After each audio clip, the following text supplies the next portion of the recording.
मैं आशा करती हूँ आप सब ठीक हो, क्योंकि परमेश्वर हमारे साथ है। आओ सब हम खड़े हो जाए ताकि परमेश्वर की आराधना करें। इससे पहले हम एक वचन पढ़ेंगे, पिया हमारी सहायता करेंगे। भजन संहिता 37 का 4। यहोवा को अपने मुख का मूल जान और वह तेरे मनोरथों को पूरा करेगा। अपनी मार्ग की चिंता यहोवा पर छोड़ और उस पर भरोसा रख, वही पूरा करेगा। वह तेरा धर्म ज्योति के समान, तेरे न्याय दोपहर के उजाले के समान प्रकट करेगा। आमीन। आमीन। चलो हम खड़े हो जाए और आराधना करेंगे परमेश्वर की खुशी से, आनंद से।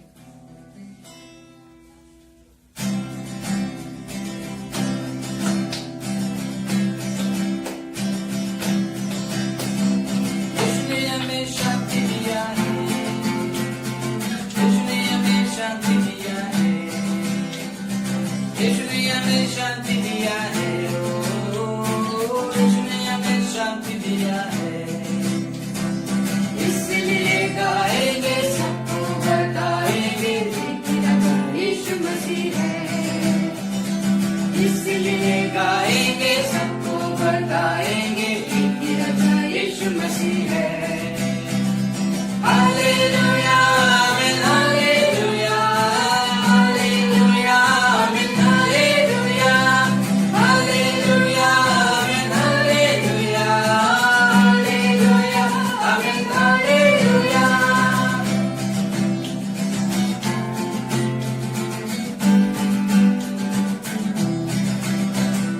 यीशु ने हमें आनंद दिया है, यीशु ने हमें आनंद दिया है, यीशु ने हमें आनंद दिया है, यीशु ने हमें आनंद दिया है। तो इसलिए गाएंगे, सबको बताएंगे कि राजा यीशु मसीह है। इसलिए गाएंगे, सबको बताएंगे कि राजा यीशु मसीह है। हालेलुया, आमीन, हालेलुया, हालेलुया, आमीन, हालेलुया, हालेलुया, आमीन, हालेलुया, हालेलुया, आमीन, हालेलुया। यीशु ने हमें चंगा किया है, यीशु ने हमें चंगा किया है, यीशु ने हमें चंगा किया है, ओ यीशु ने हमें चंगा किया है। तो इसलिए गाएंगे, सबको बताएंगे कि राजा यीशु मसीह है। इसलिए गाएंगे, सबको बताएंगे कि राजा यीशु मसीह है। हालेलुया, आमीन, हालेलुया, हालेलुया, आमीन, हालेलुया, हालेलुया, आमीन, हालेलुया, हालेलुया, आमीन, हालेलुया, हालेलुया, आमीन, हालेलुया, हालेलुया, आमीन, हालेलुया, हालेलुया, आमीन, हालेलुया, ओ हालेलुया, आमीन, हालेलुया, हालेलुया, आमीन, हालेलुया, ओ हालेलुया, आमीन, हालेलुया, हालेलुया, आमीन, हालेलुया, हालेलुया, आमीन, हालेलुया। आओ अब सब मिलकर परमेश्वर को धन्यवाद देंगे, उसकी बड़ाई करेंगे, क्योंकि उसने हमें शांति दिया है।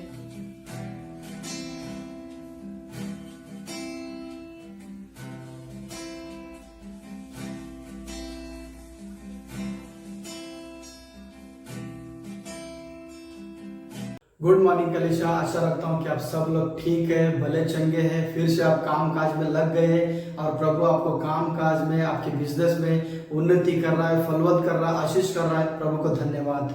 ऐसे ही आप और हमें भी कुछ समय भी देना है कि प्रभु के लिए, उसकी महिमा के लिए, उसके वचन को सुनने के लिए हमें समय भी देना है।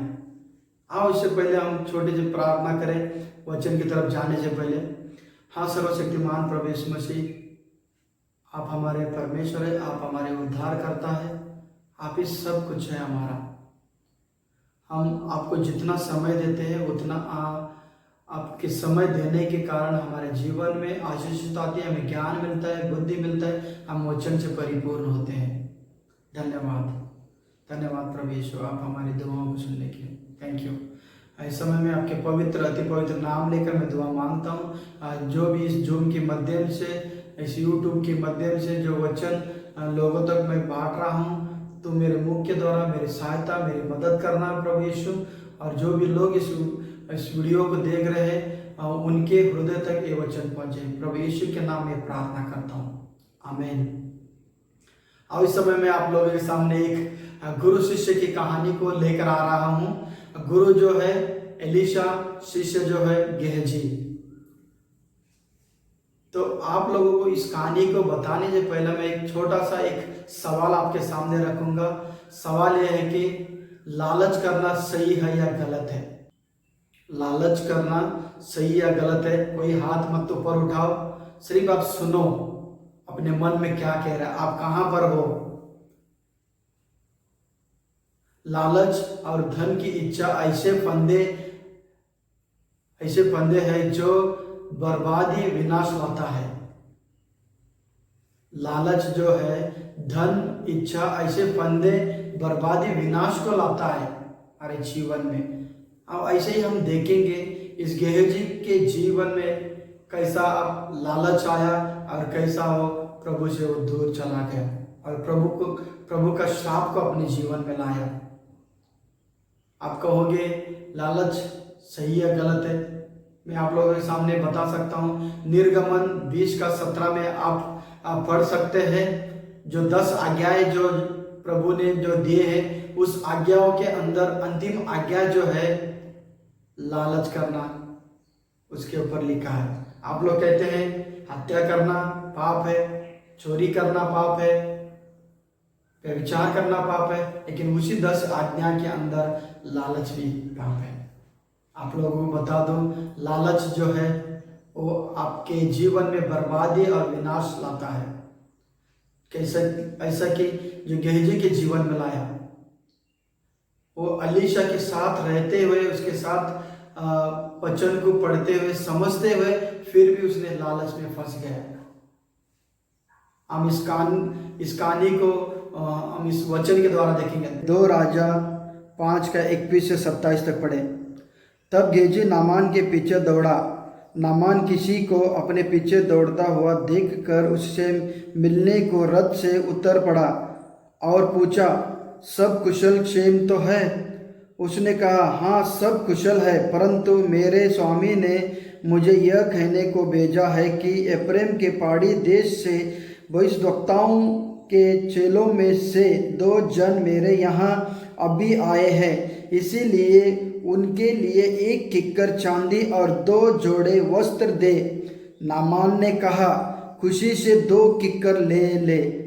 तब उसने उससे बहुत विनती करके 2 किक्कर चांदी अलग थैली में बांधकर 2 जोड़े वस्त्र समेत अपने 2 सेवकों पर लाद दिया और वे उन्हें उसके आगे आगे ले चले।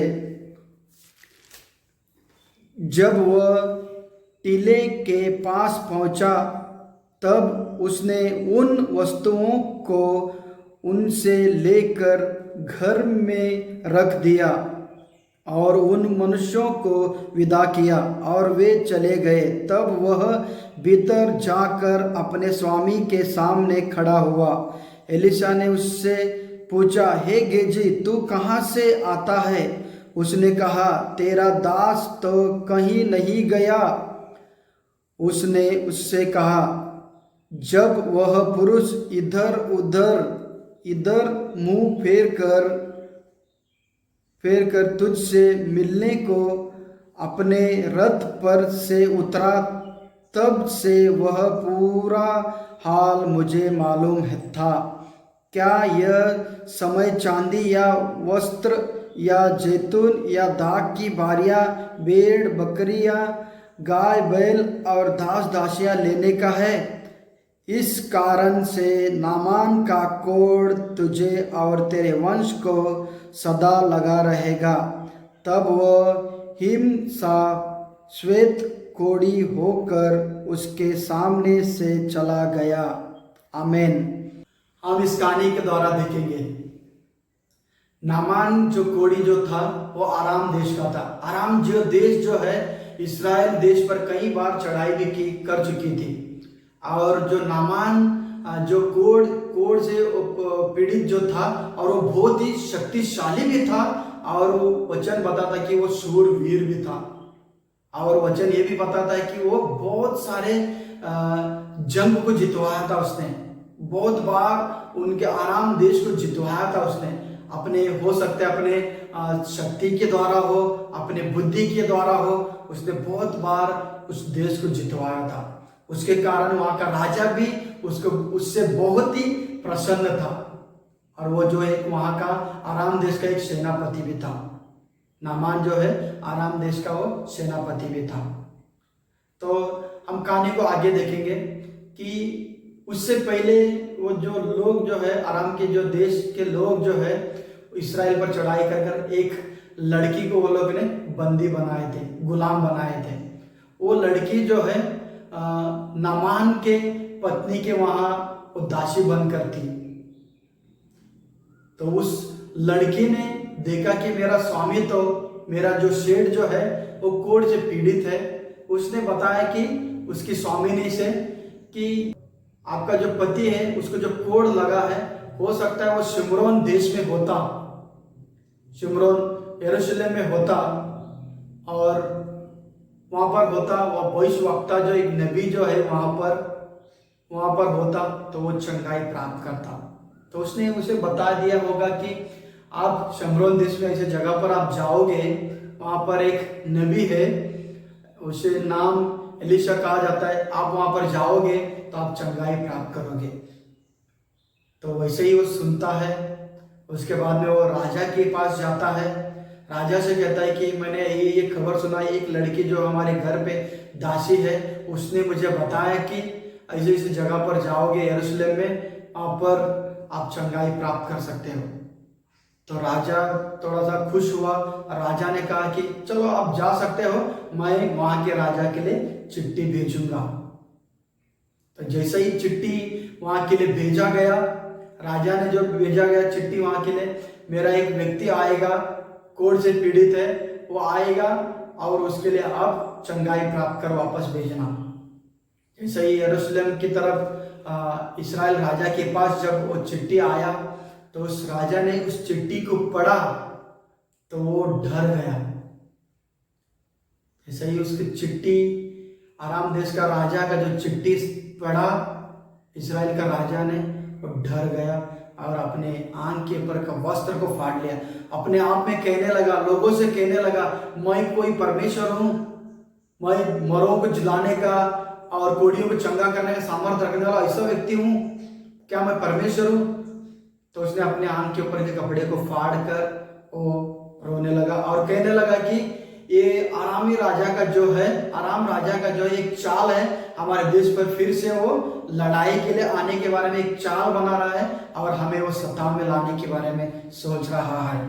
ऐसे ही सोचता है। और कई पलों में हम देखते हैं वहां पर एलीशा नबी को पता चलता है कि यहाँ पर क्या हो रहा है। हम देखते हैं कि जो एलीशा नबी जो अंतर्ज्ञानी है, आने वाले वचनों में आप लोगों को पता चलेगा वो अंतर्ज्ञानी कैसा था। यहाँ जो कुछ हो रहा था उसे पता चला, तो उसने एक अपने दास को भेजा, वहां पर हो सकता है उस समय का गेजी को उसने भेजा। वहां पर जाकर कहते हैं कि राजा जी आप कपड़े आंख के ऊपर का वस्त्र क्यों फाड़ कर क्यों रो रहे हो? आप मत रो, मत डरो, जो आएगा मेरे पास भेजो।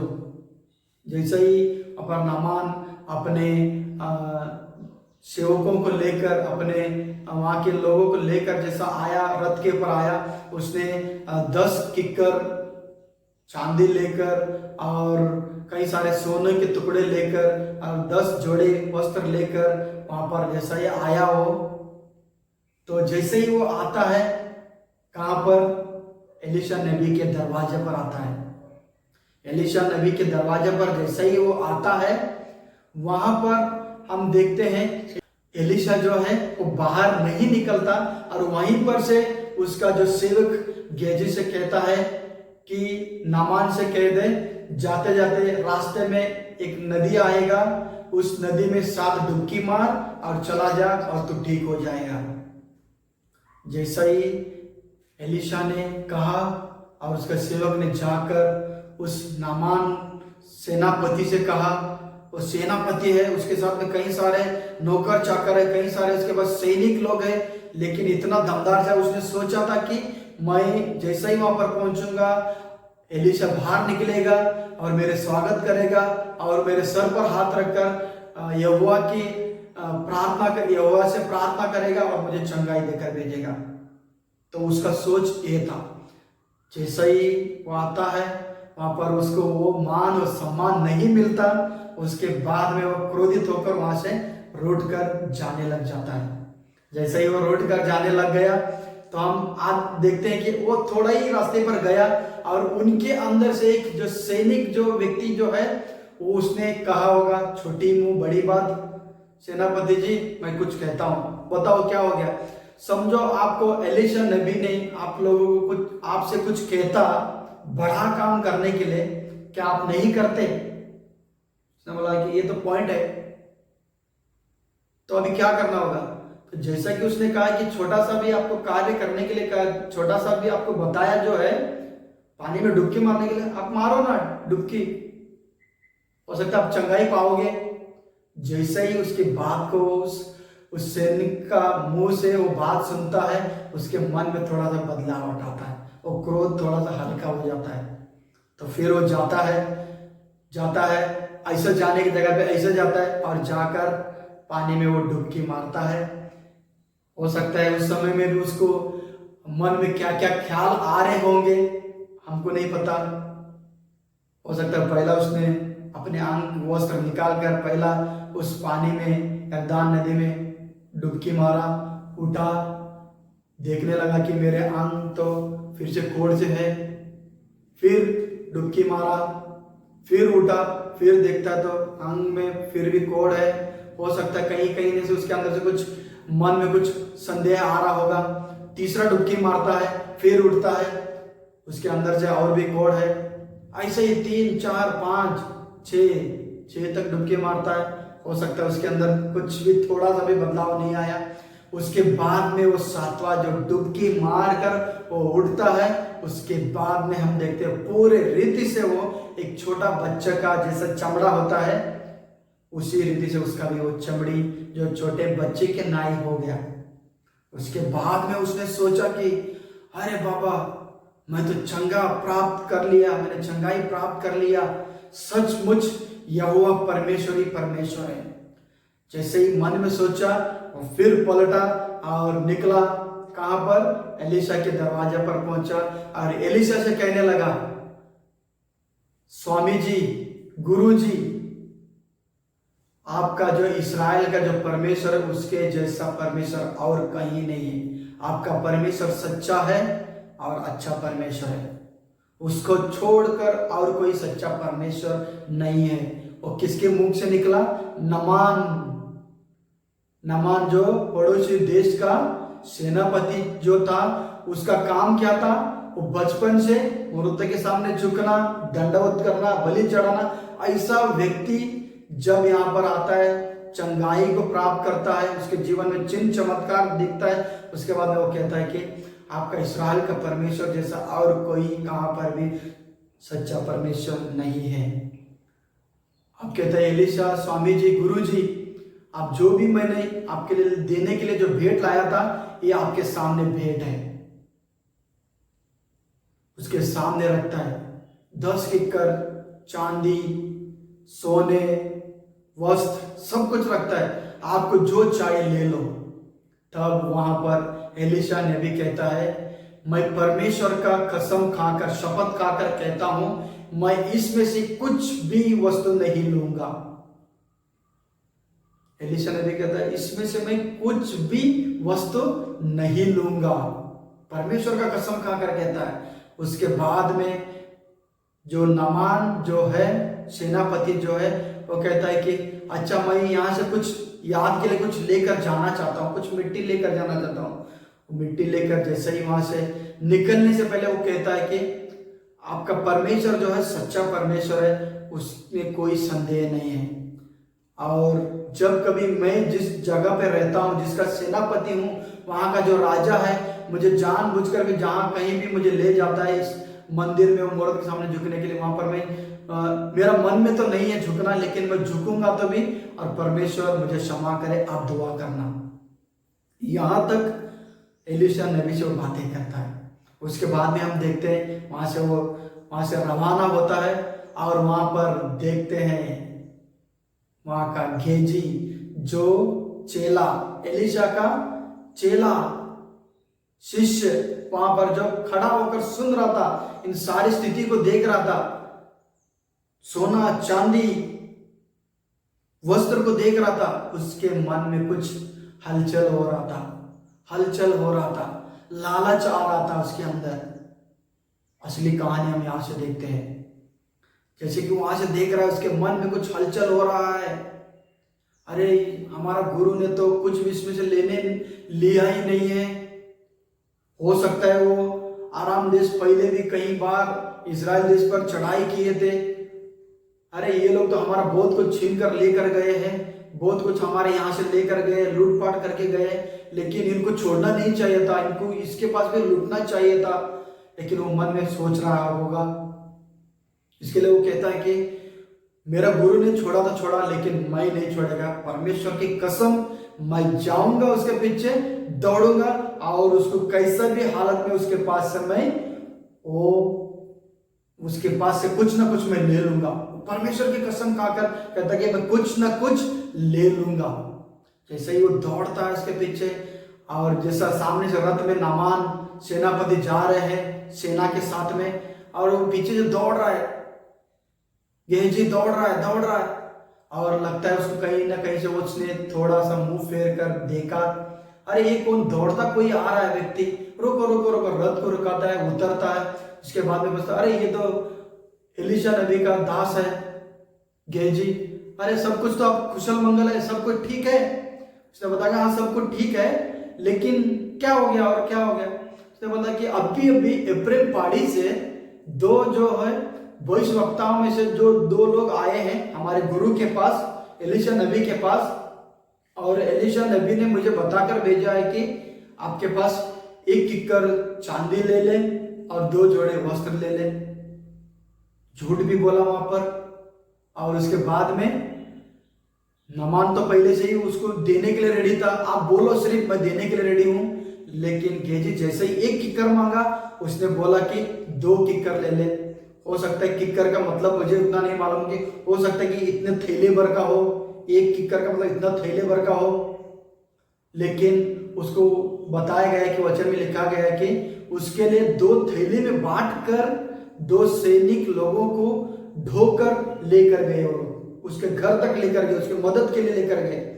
तो वहां से उनके लिए देकर भेजता है नामान, उनका 2 सैनिक लोग लाकर गेहजी के घर तक पहुंचाते हैं, और वहां से गेहजी जो है उनको विदा करता है, उनको भेजता है, और उसके बाद में वो ले जाकर वो कहीं पर कपाट में या कहां पर भी वो छुपाने का जो जगह है वहां पर छुपा कर रखता है, और फिर से आकर एलीशा नबी उसके गुरु के सामने और शान से खड़े हो जाता है। जैसे ही खड़े हो गया तो वहां पर हम देखते हैं एलीशा नबी तो क्या है, अंतर्ज्ञानी है, उसको पहले से ही पता चला कि वो क्या करके क्या कांड करके आए, उसको पहले से ही पता चला। तो उसने बताया कि गेहजी कहां से आ रहा है, तो उसने बोला कि नहीं गुरुजी मैं यहीं पर तो हूं, मैं कहीं नहीं गया हूं। जैसे ही उसने बताया कि मुझे पता है जिस व्यक्ति जो जा रहा था वो मुंह फेर कर तेरे लिए रुका, रथ से उतरा, तेरे लिए जो कुछ दिया मैं सब कुछ मैं जानता हूं, लेकिन ये जो समय जो था वो सब कुछ लेने का नहीं था। सोना हो, चांदी हो, कपड़े हो, बैल हो, बकरी हो, दास हो, दासी हो, ये सब कुछ लेने का समय नहीं था, क्योंकि अब तूने ले लिया है, उसके कारण तू उसका जो कोड है अपने ऊपर तूने लाया, खुद अपने ऊपर तूने लाया है। लालच कितना बुरा है हम देखते हैं। उसने क्या किया, लालच किया और गया, झूठ भी बोला और वहां से सब कुछ लेकर आया और खुद के लिए क्या लाया? बर्बादी और विनाश लाया। हम देखते हैं वचन में बताता है कि अब से नामान का कोड़ तुझे आएगा, तेरे ऊपर आएगा, तेरे खानदान पर भी आएगा, एलीशा नबी ने कहा। तो हम देखते हैं एक अच्छा अगुआ, अच्छा नबी, अच्छा गुरु के साथ होते होते हुए भी लालच उसके मन में आया और वो परमेश्वर के नजर से गिर गया, वो शापित हो गया। लालच बहुत ही बुरी है। हम देखते हैं कि निर्गमन 20 के अध्याय में जो 10 आज्ञाएं जो दिया है परमेश्वर ने, उसमें अंतिम जो एक है लालच न करना।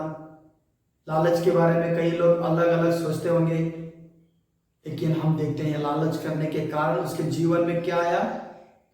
श्राप आया। हो सकता है हमारे भी बीच में भी ऐसे व्यक्ति हो, लालच करने वाले। हो सकता है हम अपने बीच में कभी के बार हम जो गरीब लोगों की तरफ अपने नजरें नहीं रखते हैं। हम जो भी काम करते हैं, जो भी सेवा करते हैं, हम लोग ज्यादातर बड़े लोगों की तरफ ही अपना ध्यान लगाते हैं और उनसे कुछ आशा रखते हैं और मन में हम लालच भी रखते हैं। मैं उनका सेवा करूंगा तो मुझे कुछ उसका वापस मिलेगा, हम सोच कर उनकी सेवा करते हैं, लेकिन ये गलत है।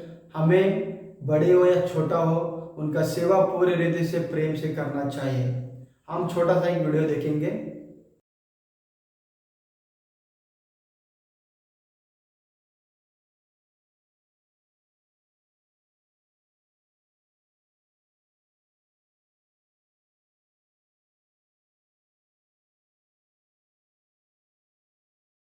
इस वीडियो से हम क्या सीखते हैं? प्रभु को छोड़कर धन की तरफ जाएंगे, जैसा उस गड्ढे में गिरा गया वैसे हम इस गड्ढे में गिरेंगे।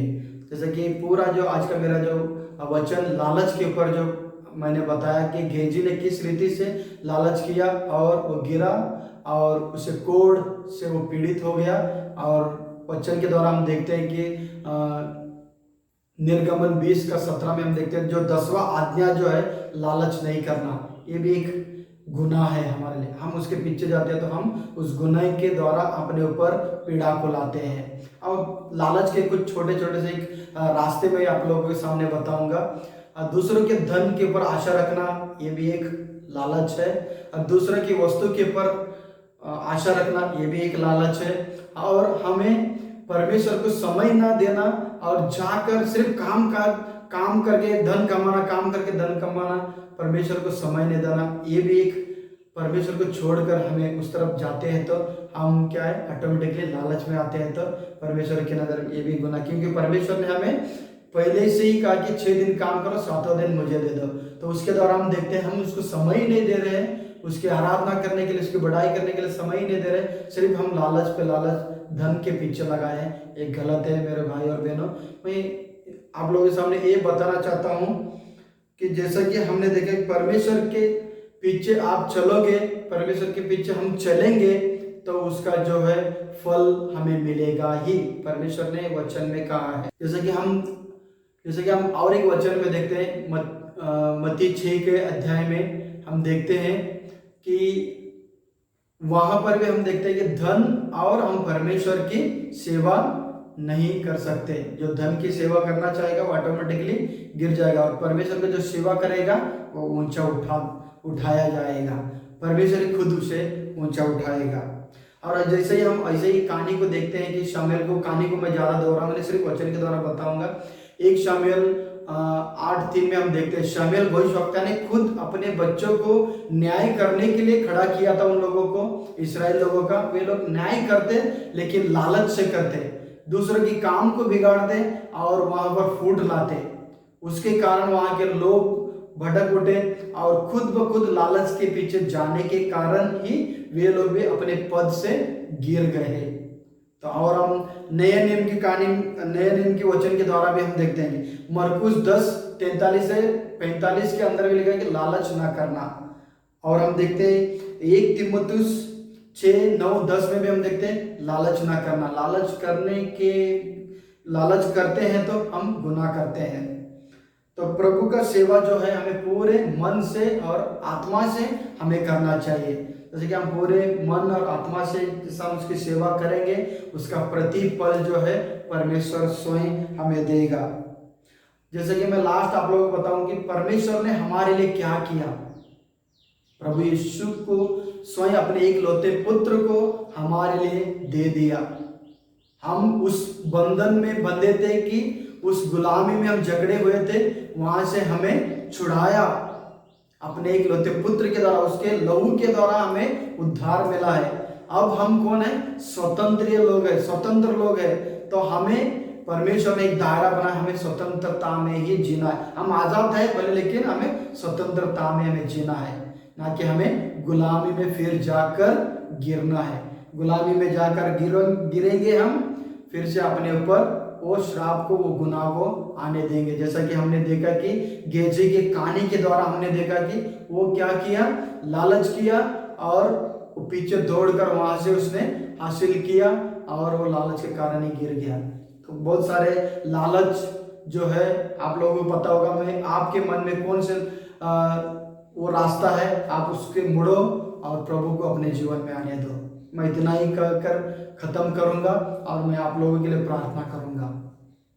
हाँ, सर्वशक्तिमान प्रभु यीशु मसीह, इस समय में आपके पवित्र अति पवित्र नाम लेकर हर एक भाई बहनों के लिए मैं दुआ मांगता हूँ। परमेश्वर, जो भी इस वीडियो को देख रहे हैं उनके जीवन में दुआ परमेश्वर, वे कहाँ भी चूक कर लालच में जो आपके जो 10 आज्ञाएं के अंदर जो है उससे वो लोग उसे मन में पकड़ कर रखे हैं। प्रभु, हम चाहते हैं पूरी रीति से आपके पवित्र नाम लेकर उसकी उनके अंदर से हर एक लालचपन को दूर कर और उनके जीवन में तेरा आशीष आने दे। उनके जीवन में तेरे ज्ञान, तेरी बुद्धि, तेरी समझ आने के लिए मांगता हूँ। क्योंकि हर समय जिस रीति से एलिशा नबी जो है एलिया के द्वारा और आपके वचनों के द्वारा सीख कर वो गुणित जो आशीष को पाया, वैसे ही हर एक भाई बहनों के जीवन में मांगता हूँ। ये यीशु के नाम में प्रार्थना करता हूँ, आमीन।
मिलती है, राजा शांति